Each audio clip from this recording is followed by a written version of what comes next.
Hello everyone, so I welcome you all to a new session of some basic concepts of chemistry. आज हम करने वाले हैं हमारा पार्ट 6 इस चैप्टर का, जिसके अंदर हम डिस्कस करेंगे सबसे पहली चीज कि किसी कंपाउंड को देखकर उसके मोल्स कैसे देखे जाते हैं। दूसरा, हम एक बहुत इंपॉर्टेंट चीज पढ़ेंगे, that is the empirical formula. अगर आप कॉम्पिटिटिव एग्जाम की तैयारी कर रहे हैं वहां पर भी ये टॉपिक इंपॉर्टेंट है, और अगर आप अपने स्कूल एग्जाम की तैयारी कर रहे हैं देन डेफिनेटली एक 3 या 5 मार्क्स का क्वेश्चन आपको एम्पिरिकल फॉर्मूला से मिलेगा ही मिलेगा। ठीक है, डिपेंडिंग अपॉन कि वो आपसे डायरेक्ट मांग रहे हैं या फिर टेबल की फॉर्म में मांग रहे हैं। ठीक है, इसके जो वेटेज है वो वेरी कर सकती है, कभी 3 मार्क्स का पूछ लेंगे, कभी 2 मार्क्स का पूछ लेंगे। जहां 2 का पूछा वहां टेबल की जरूरत नहीं, और जहां 5 का पूछ लिया वहां टेबल की जरूरत पड़ जाएगी। तो मैं आपको सब बनाना सिखाऊंगा आज के लेक्चर में। लेक्चर स्टार्ट करने से पहले आपको स्क्रीन के ऊपर एक नंबर दिख रहा होगा, दैट इज 7009294662। अगर आप हमारा ऑनलाइन बैच ज्वाइन करना चाहते हैं देन आप इस नंबर पर कॉल कर सकते हैं। एंड अगर आप जलंधर या फिर नियर बाय एरिया से बिलोंग करते हैं then you can join the offline batch. ठीक है, इस नंबर पर कॉल करके आप जो है इंक्वायरी कर सकते हैं। चलिए भाई, टॉपिक के ऊपर आते हैं। तो हमने जो लास्ट मोल छोड़ा था, ठीक है, जहां पर हमने मोल कॉन्सेप्ट को छोड़ा था वो ये चीज थी, नंबर ऑफ मोल्स हमने निकालने सीखे थे वॉल्यूम की टर्म्स में। नाउ द पॉइंट इज कि आप किसी कंपाउंड को देखकर कैसे पता करोगे कि सर उसके अंदर कितने मोल्स हैं। मैं आपको एक बहुत बेसिक एग्जांपल देता हूं कार्बन डाइऑक्साइड की।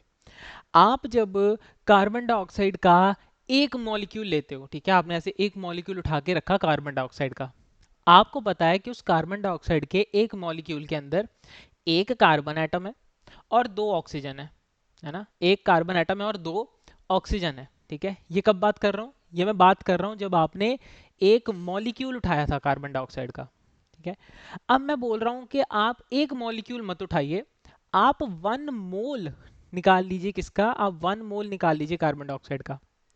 अब एक मोल के अंदर हम एवोगैड्रो नंबर बहुत बार डिस्कस कर चुके हैं, ठीक है, लास्ट लेक्चर में। एक मोल के अंदर अगर मैं बोलूं कि कार्बन डाइऑक्साइड मैंने लिया 1 मोल, तो उसके अंदर कितने एटम्स होने चाहिए? उसके अंदर होने चाहिए Avogadro number into 1 carbon atoms, ठीक है, and Avogadro number into 2 oxygen atoms. क्यों? क्योंकि देखिए, जब मैंने क्या किया था, एक मॉलिक्यूल लिया था कार्बन डाइऑक्साइड का, उसके अंदर कार्बन एटम एक था और ऑक्सीजन एटम्स 2 थे। लेकिन जब मैं ले रहा हूं 1 मोल ऑफ कार्बन डाइऑक्साइड, तो 1 मोल ऑफ कार्बन डाइऑक्साइड के केस में क्या होगा? मैं कहूंगा कि मेरे पास कार्बन एटम तो कार्बन डाइऑक्साइड में एक ही रहता है, ठीक है, लेकिन इस बार वो कार्बन एटम नहीं होगा। मैं बोलूंगा कि 1 मोल कार्बन है।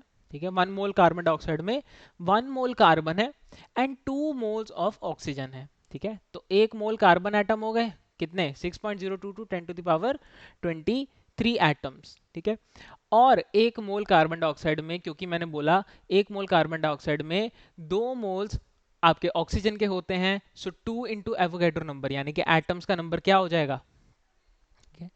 12.044 इंटू 10⁻23।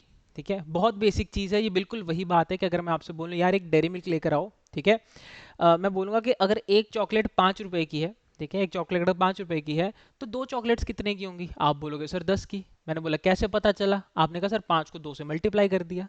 यहाँ पर भी हम वही चीज़ कर रहे हैं। ठीक है, एक कार्बन के 1 मोल था, तो हमने क्या किया, 1 को एवोगैड्रो नंबर से मल्टीप्लाई कर दिया।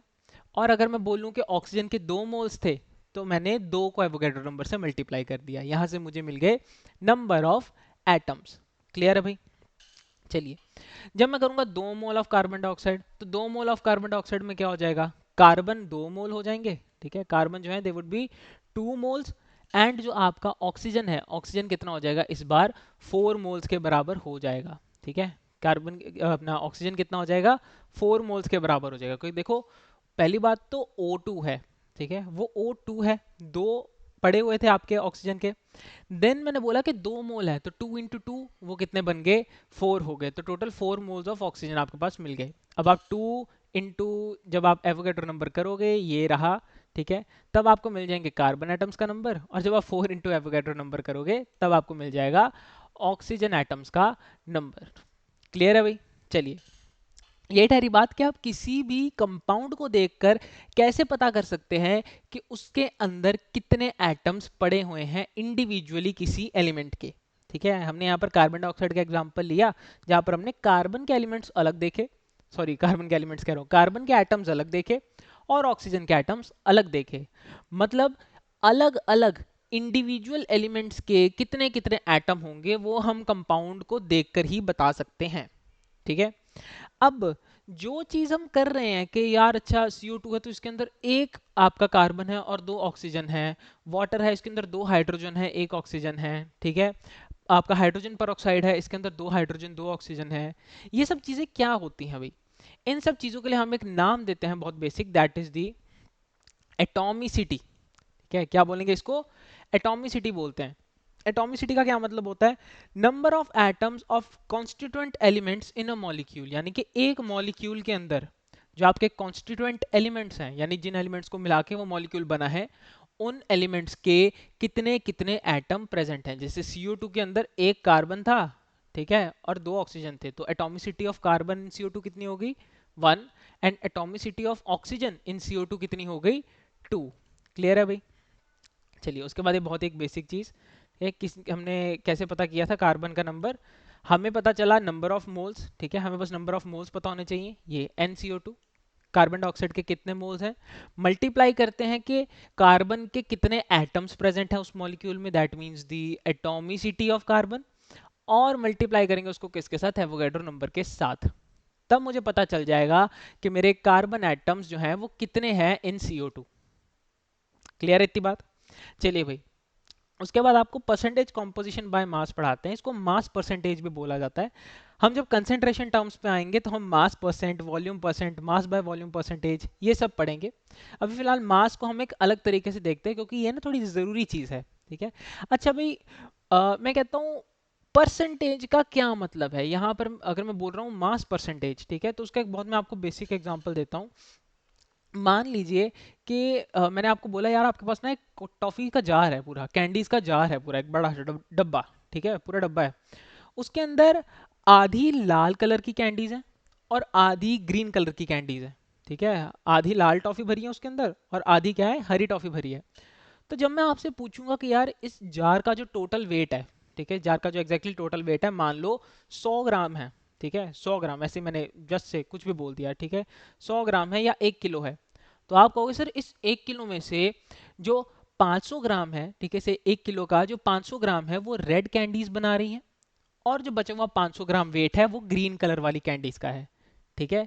यानी कि मैं लाल कैंडीज और हरी कैंडीज, ठीक है, रेड और ग्रीन, ये कैंडीज का वेट देख रहा हूं कंपैरिजन में टू द टोटल वेट।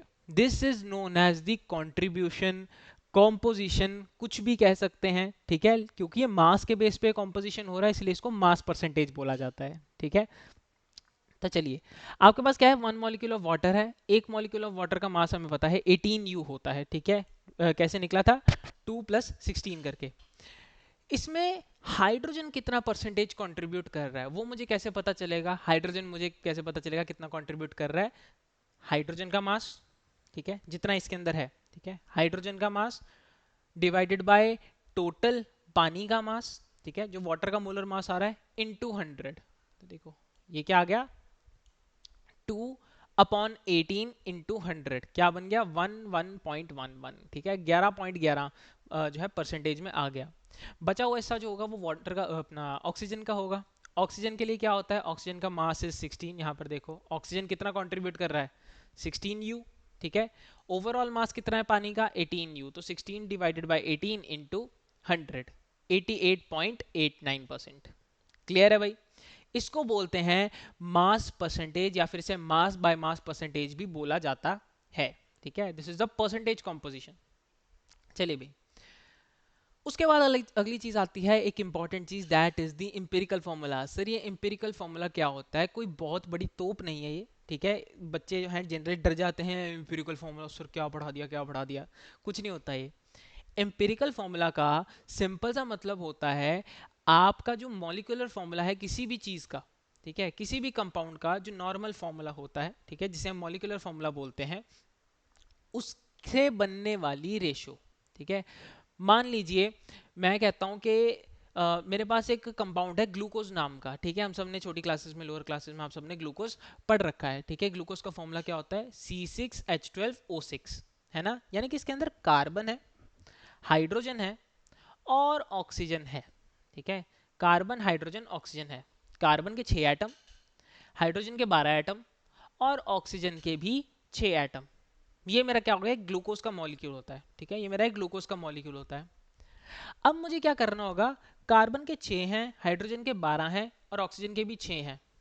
क्या 6 12 6 ये किसी दूसरे के टेबल पे कटते हैं? 6 के टेबल पे तीनों कट जाते हैं ना, है ना। यानी कि इनका मैं एक सिंपलेस्ट रेशो बना सकता हूँ, इन तीनों का रेशो लो, ठीक है, 6 12 6 इनका रेशो लो, क्या बन जाएगा 1 2 1, ठीक है।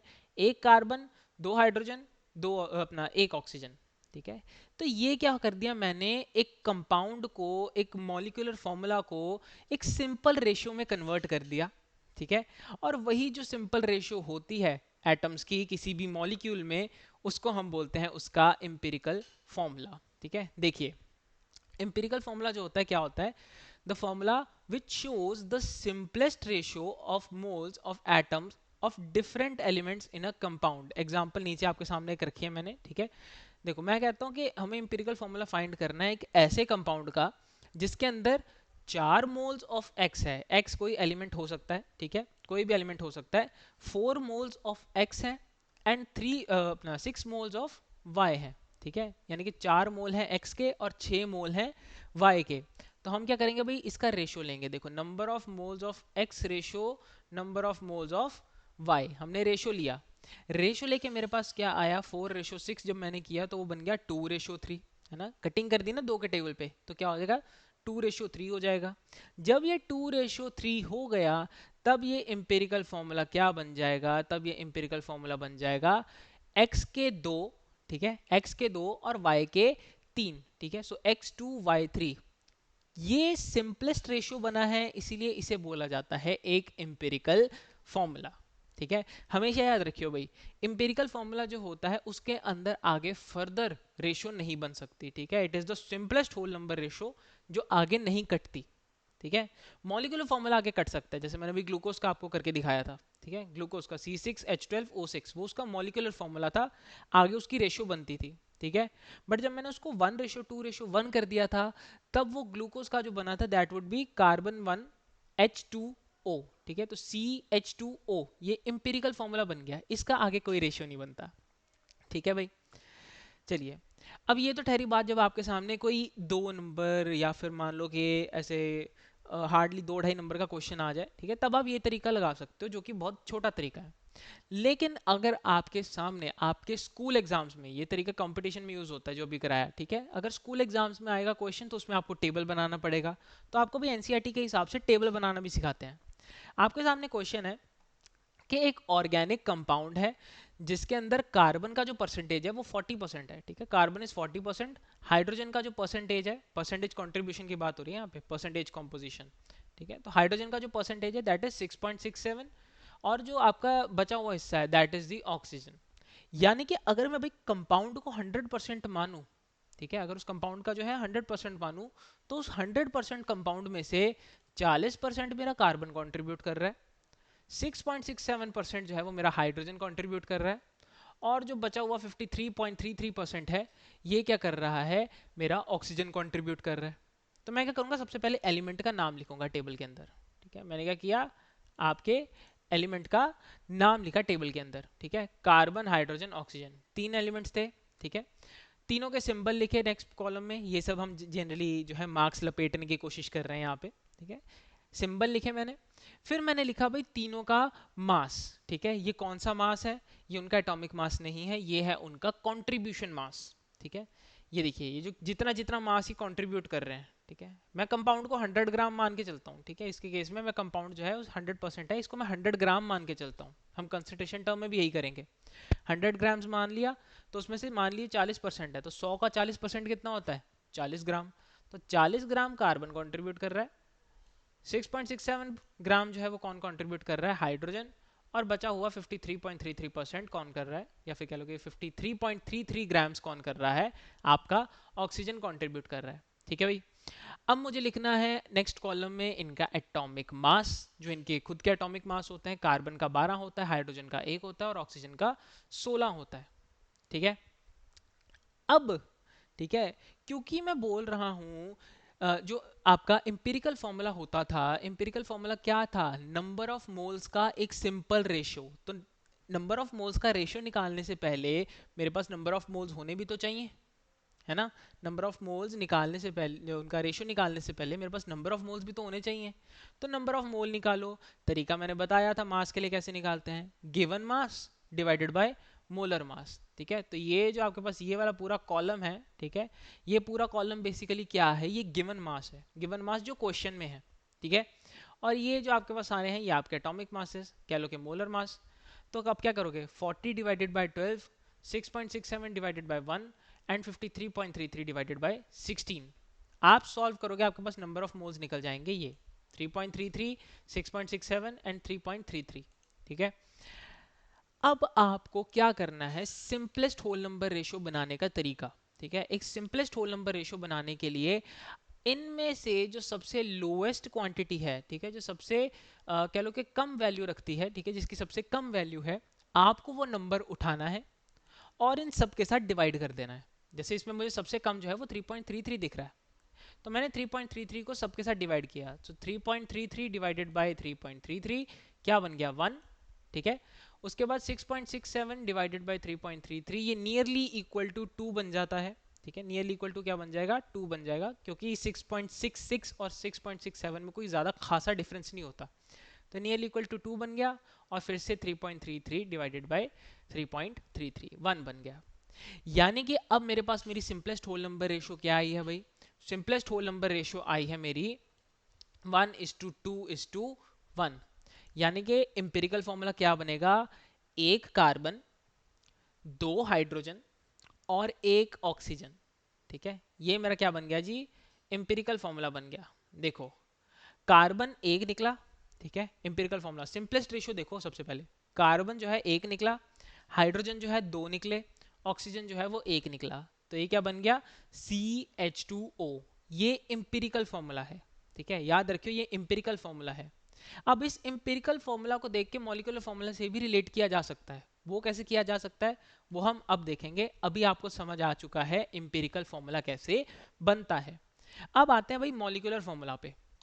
मॉलिक्यूलर फॉर्मूला बड़ी जबरदस्त चीज होती है। ठीक है, मॉलिक्यूलर फॉर्मूला क्या होता है, जिसके अंदर एग्जैक्ट नंबर ऑफ एटम्स पता चल जाते हैं ऑफ डिफरेंट एलिमेंट्स। ठीक है, जब आप मॉलिक्यूल देखते हो, ठीक है, कोई भी मॉलिक्यूल देखते हो, अगर आपको उसमें एग्जैक्ट नंबर ऑफ एटम्स पता लग जाएं, ठीक है, पर्टिकुलर कॉन्स्टिट्यूएंट एलिमेंट्स के, ठीक है, हर एलिमेंट के पर्टिकुलरली आपको एटम्स पता लग जाएं कितने कितने हैं किसी मॉलिक्यूल के अंदर, तो हम बोलते हैं कि that formula is the molecular formula. जैसे मैंने आपको ग्लूकोज का एग्जांपल दिया था। ठीक है, तो देखिए भाई, ये आपके सामने कंपाउंड आ गया, ठीक है, ग्लूकोज, इसका मॉलिक्यूलर फॉर्मूला C6H12O6। मैंने क्या सिखाया था, C6H12O6 है, तो इसकी इंपेरिकल फॉर्मूला कैसे बनेगी, इसकी इंपेरिकल फॉर्मूला बनेगी एक सिंपलेस्ट होल नंबर रेशियो निकाल के। ठीक है, इन तीनों में से 6 12 6, इन तीनों में कॉमन चीज क्या है, 6 है, तो मैंने 6 के साथ तीनों को डिवाइड किया, रेशियो क्या बन गई अपना C1H2 और O1। ठीक है, तो CH2O ये बन गया, और साथ में मैंने ब्रैकेट के बाहर क्या लिख दिया, 6 लिख दिया। ये 6 क्या रिप्रेजेंट करता है कि जब इसको मल्टीप्लाई करेंगे इस ब्रैकेट की पूरी अंदर वाली टर्म के साथ, तो 6 कार्बन, 12 हाइड्रोजन और 6 ही ऑक्सीजन आपके पास निकलेंगे। यहां से एक चीज समझ आ रही है, धीरे धीरे यहां से एक चीज तुम्हें समझ आएगी कि जो इंपेरिकल फॉर्मूला होता है that is molecular formula multiply by something. ठीक है, ये समथिंग क्या है, इस समथिंग को हम n बोलते हैं। ठीक है, क्या बोलते हैं इसको, n बोलते हैं। यानी कि इस केस में आपको जो n दिख रहा है वो ये दिख रहा है। ठीक है, ये चीज जो क्या मैंने आपको बताई CH2O, ये मैंने आपको बताई इंपेरिकल फॉर्मूला। ठीक है, इंपेरिकल फॉर्मूला, इसको मल्टीप्लाई किया हुआ है किसके साथ, आपके ये चीज, ठीक है, 6 के साथ। तो यानी कि जो आपका मॉलिक्यूलर फॉर्मूला होता है, ठीक है, जो आपका मॉलिक्यूलर फॉर्मूला होता है वो कैसे बनेगा, इंपेरिकल फॉर्मूला को किसी चीज के साथ क्या मल्टीप्लाई करके। ठीक है, अब बच्चे क्या करते हैं, बच्चे जो है इसी चीज को उल्टा कर देते हैं। बच्चे क्या करते हैं, यार सर आपने बोला कि इंपेरिकल फॉर्मूला जो है उसके साथ कुछ लगा होता है, तो इसका मतलब ये है कि मॉलिक्यूलर फॉर्मूला इंटू एन हो जाएगा। ठीक है, तो ये गलती है आपकी, ब्लंडर है। ठीक है, बहुत जबरदस्त ब्लंडर है। ये जो आपको फॉर्मूला दिख रहा है, ठीक है, E into n, sorry E equals to n into आपका MF। ठीक है, MF क्या है यहाँ पे, मॉलिक्यूलर फॉर्मूला है, ये एक गलत फॉर्मूला है। ठीक है, जो जनरली बच्चे ब्लंडर करते हैं।